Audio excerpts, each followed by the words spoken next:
Центр «Воин» готовит не только защитников Отечества, но и настоящих патриотов своей страны.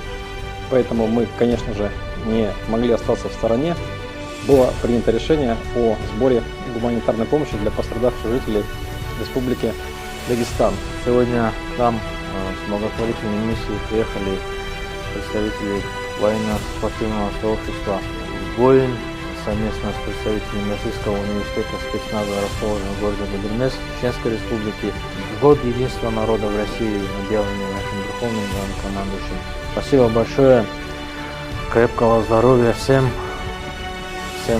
благополучия, удачи. Спасибо.